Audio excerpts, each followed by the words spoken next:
And we're back. The Waterboy Media Podcast for a second episode. NFL Divisional Round game picks this time. Back with me, Jack, and a new guest. Introduce yourself. What's up? My name's Dante. That indeed is Dante, along with myself, Jason. Let's talk about this first game here. We don't want to waste any time.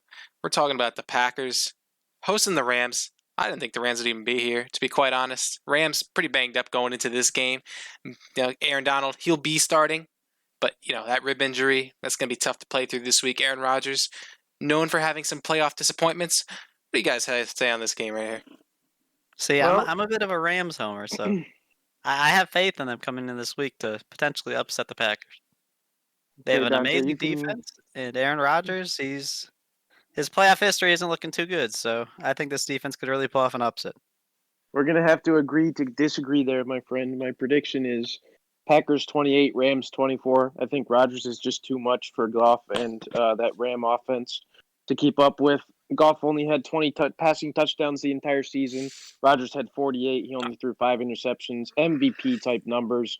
Aaron Jones for Green Bay, he had over 1,000 yards rushing, while the Rams had 2 running backs who had relatively good numbers. But I just don't think that unless Aaron Donald somehow takes over this game, that the Rams will be able to keep up with that Packer offense. Bam, you're getting right into the predictions, Jack. And I think if the Rams, they manage to slow down the game, prevent them from running the ball like they did last week against Seattle, and Aaron Rodgers has to continually throw the ball, I think the Rams defense could really wear him down. They are an elite defense. I would say they're a top 5 defense. That's pretty,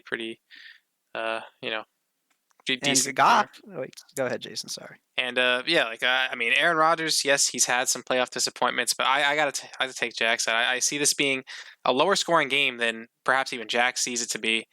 I think it's going to be a battle of possessions. It's going to be a key turnover here, and for one of the sides could turn it either way. And Jared Goff, is he even playing? Do we know?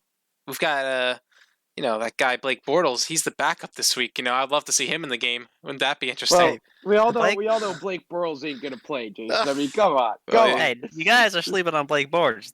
The man has more playoff wins in the last couple of seasons than Aaron Rodgers. I mean, the man beat the Buffalo Bills and made his way to the AFC Championship, and was one complete pass away from potentially going to the Super Bowl. Let's not forget about that. You guys are also sleeping on Goff. He played pretty well last week considering his injury. He outdueled Russell Wilson. He got his team the win.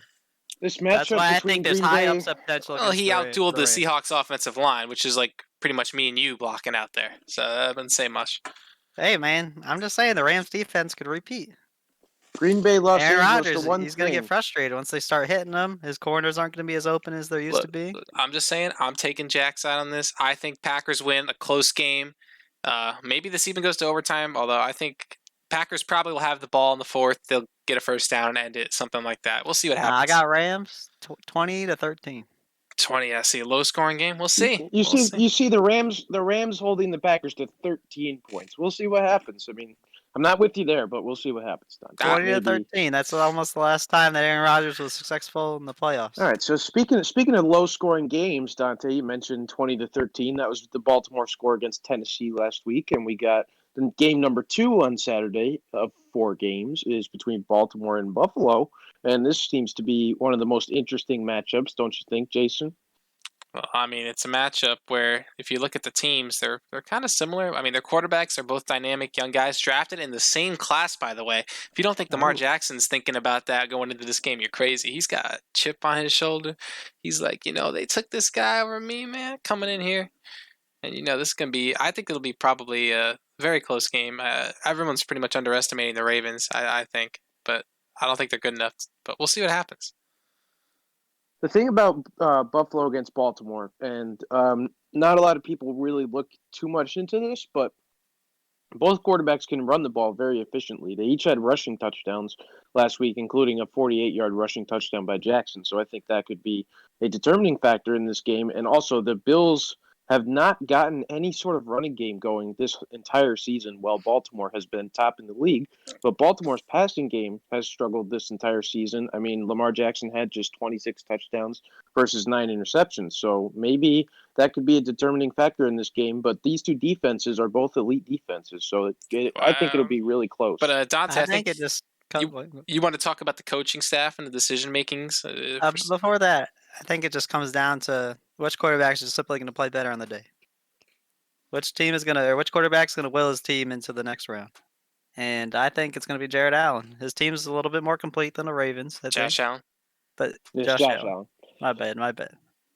I'm a little bit of an oldie when it comes to football. I like a lot of the old guys.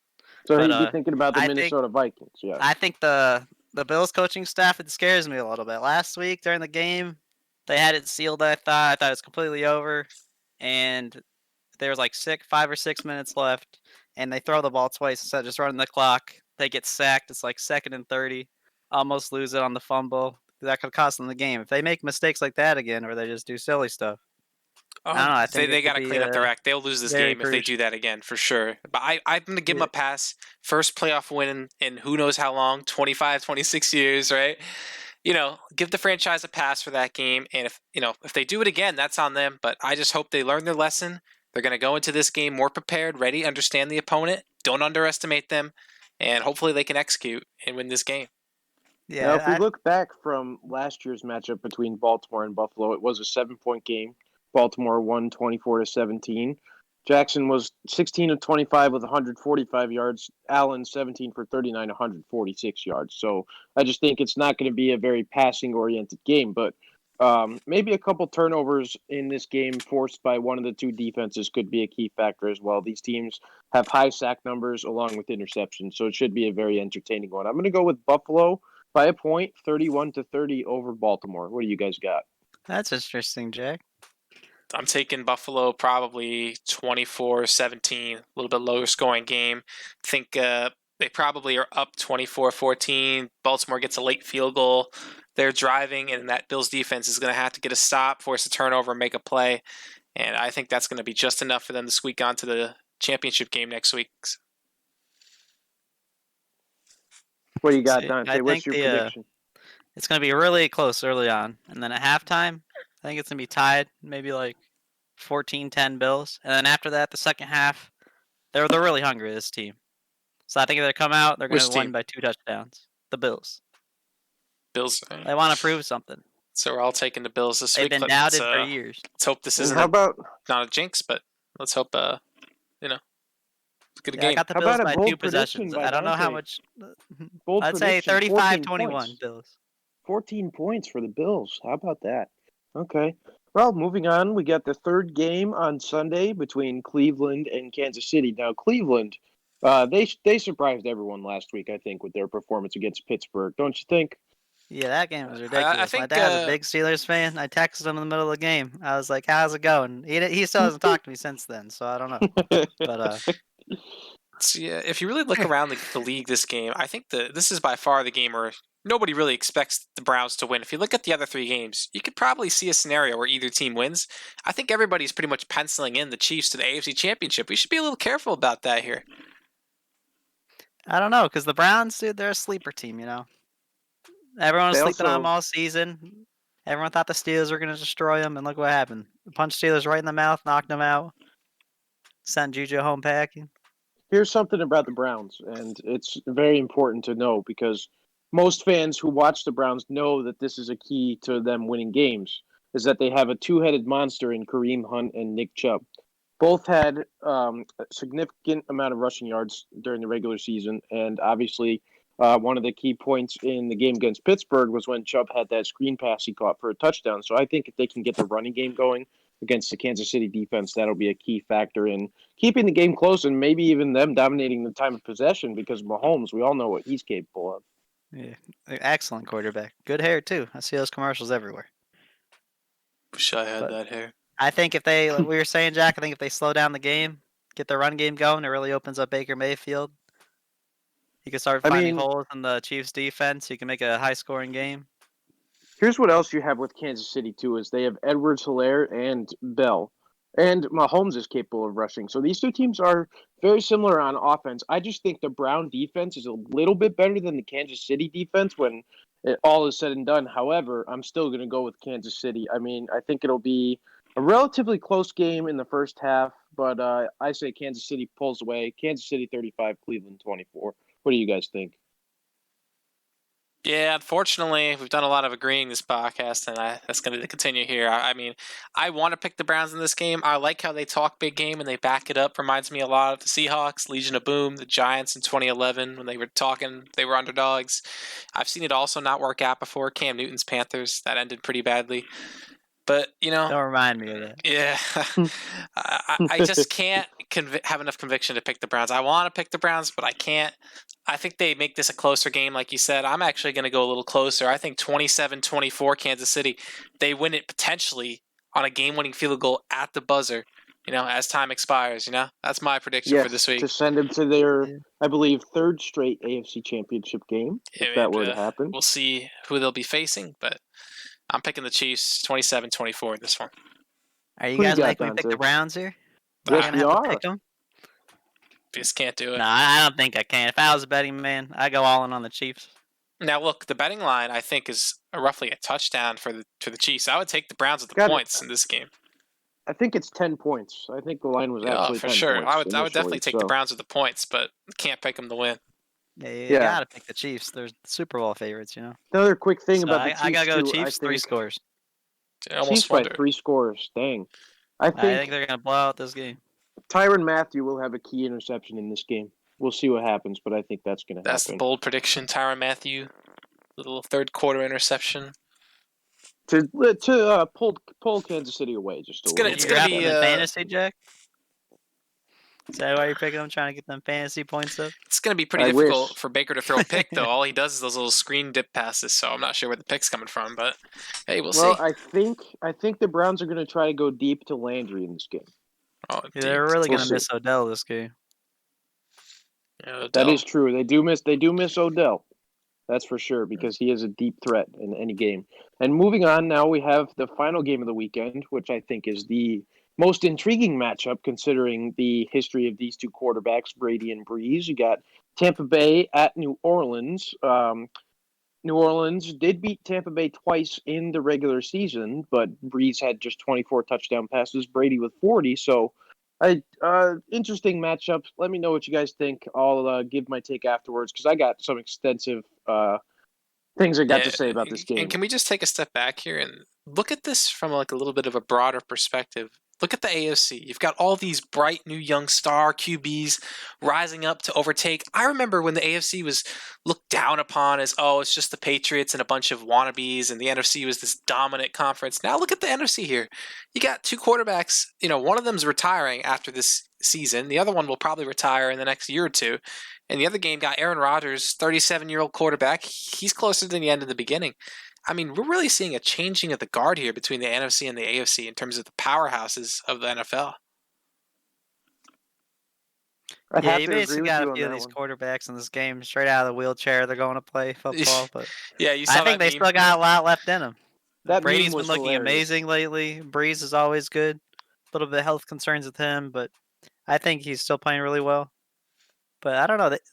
Breeze has Kamara on his team, so definitely takes a lot of the load off of him. If you look at Kamara's numbers, he had 932 rushing yards, 16 touchdowns. Now, 6 of those came in one game, albeit. But Ronald Jones also had 978 yards and 7 touchdowns on the ground for Tampa. So they're very evenly matched teams, in my opinion, although the Saints did destroy the Bucs like 38-3 the last time they saw them. So I think it's going to be a much closer game this time. But the thing about Brady and Breeze when they face each other is it's always a close, entertaining game, it seems, except for that one matchup this year. But in game 1 of the season, it ended up being pretty close. But Brady's turnovers, I believe he's had 5 total interceptions against the Saints this year, and they've been the Buccaneers' bugaboo. They just haven't been able to solve that Saints defense. And that's going to be the key factor in this game. If Tom Brady does not turn the ball over, they're going to win this game. If he has another 2-interception game where he's not able to throw it downfield, he looks confused again, Saints are going to pull this one out. I think that's really the biggest thing going into this one. Breeze, I think so, 6 touchdowns against Tampa, too. So I just think maybe Breeze is going to have another 4 touchdowns. Touchdowns are going to be there. I think it's going to be a very high-scoring game. It comes down to mistakes, execution, and we'll see which team makes the critical mistake, which team makes the big play. But what people don't talk about with these two teams too is their defensive numbers. I mean, both these defenses are phenomenal. There's a player on the Saints, Hendrickson, who has 13 and a half sacks and doesn't get the recognition. I mean, I think we should Same relax thing on with the Tampa Bay. Tampa Bay defense isn't, top 5 unlike the Saints, which is potentially the best defense left in the NFL. Dante, right your guy Heineke destroyed the Tampa Bay defense, supposedly based on your opinion. He popped off last week. You gotta give credit to him. Shout out to Heineke. I think he proved that maybe Washington could gamble on him. He's probably better than a lot of the quarterbacks in that division currently, but that's a little debatable off one game, but we'll see how that goes. That was a really good game. Yeah, it was in a the really playoffs good game. too. Very clutch genes for him. You got to remember, there's no tape on him. They can't really know what he likes to do, what he doesn't like to do. Let's see him go play like that next year before we start praising him the next king of the. I would bet on him. He's going to be a starter. You have to call me out if he's not. If he doesn't play well next season. Man was taking differential equations 6 weeks ago, and now he's playing in the NFL. And you want to bet on him? He's a baller. All right, gentlemen. Do you want to bet on him going to the NFL? We know the story. He calculated the arc of the football before he threw it. That's why he's so accurate. Playoffs? You're talking playoffs, Jason. We're talking playoffs today. So let me tell you something about playoffs. Don't even tell me the Saints are winning this game. I'm taking Tom Brady and Tampa Bay 31-24 in overtime. In fact, 30-24. They're not even going to kick the extra point because they don't need to. No, you don't kick the extra point in overtime. Maybe they will. I'm taking New Orleans 37, Tampa Bay 31 in overtime, Jason. Oh, you're also going overtime? What do you got to match that? What are you going to match that with? What am I going to match it? I think you can't bet against Tom Brady. I got him. Do I think it's going to be a high-scoring game? Jack, I think it's going to be 28-17. See, Jack, the thing you're forgetting here, Jack, is Drew Brees. He doesn't get it done. He never gets it done in the playoffs. He won one time, and that's because Peyton Manning threw a pick 6 in the Super Bowl to Tracy Porter. Porter took it all the way. They were going down the field. Remember, the Colts were going to tie that game up. They were going to tie that game and give it to Drew Brees and see what he could do. Now look at this. But Aaron Rodgers also has one Super Bowl, and you said he's going to get it done. So yes, he is. Yes, sir. Did you guys forget that Michael Thomas and Drew Brees both missed a bunch of time this year? Did you forget about that? Because Michael Thomas is playing. And he's going to be a factor. It'd be a big factor. You know who else is playing? Game. Antonio Brown, Chris Godwin, Mike Evans, Tom Brady. Oh, you mean Chris Godwin, Mr. Drops from last week? You're talking about that Chris Godwin. Well, at least he didn't drop like that Bears guy did in the game. That was egregious. Oh, boy. Yeah, don't even get me started about that Bear game once again. The Bears are going to upset him. I told you so. Okay. You showed me. And Jack, I'm surprised you didn't make any picks like that this week. I think you flipped on one of the games. Yeah, I'm surprised you didn't take the Browns. When New Orleans defeats Tampa Bay in this game, you guys are going to be upset because they won, but I'm going to be correct. That's just the bottom line. I'm going to be correct about this game. It's not an upset if New Orleans wins. They're the favorites to win the game. So you'd be picking the favorite. We're picking the dog in this game. Picking that Tampa Bay team. The dog. But Tom Brady being a dog, that's when he performs the best. Exactly. Brady in the playoffs. Except when he plays in the Super Bowl. So. Bill Belichick, he's on his couch watching, He can't be doing nothing now. This is all Brady. Let's end that Brady-Belichick debate right here. All right. Yeah, the Saints aren't from the NFC East. They aren't stopping Brady. I'll say one thing about the Bucs defense. It can be attacked deep down the field. You saw that a bunch in the regular season. So we'll see how the Saints exploit that. The linebackers are decent, but their secondary needs some work, and we'll see. Drew Brees doesn't throw it down the field though, so it's kind of an interesting thing. It's not like he used to be where Drew Brees, I remember back 2014, would just bomb it down the field half the plays. He was like Russell Wilson. He doesn't have the arm for it anymore. I mean, it's just not there. He's probably going to go into TV or something next year. We'll see what happens. I mean, if they need some long bombs, they could always sub in Jameis. Or Taysom Hill. Bold prediction here. In this game, Tom Brady will throw 2 interceptions. Mark it down. I already told you if he throws 2 picks. I think you're being ridiculous right now. If he throws 2 picks, they're going to lose. But I don't think he's going to throw any. We'll see. Maybe one tips off of Godwin's hands or something. I don't know. Maybe a Hail Mary in the half or at the end, but I can't see him throwing a pick. Yeah, I mean, our boy in the first game got him for a pick 6, Janoris Jenkins. Our boy. Yeah, we got him. Jack We'll see what happens. Hey, man, all in all, I think this is going to be a great weekend. It's my favorite weekend of the NFL season, divisional weekend. Thanks so much for listening, guys. We'll be back next week. Have a good one.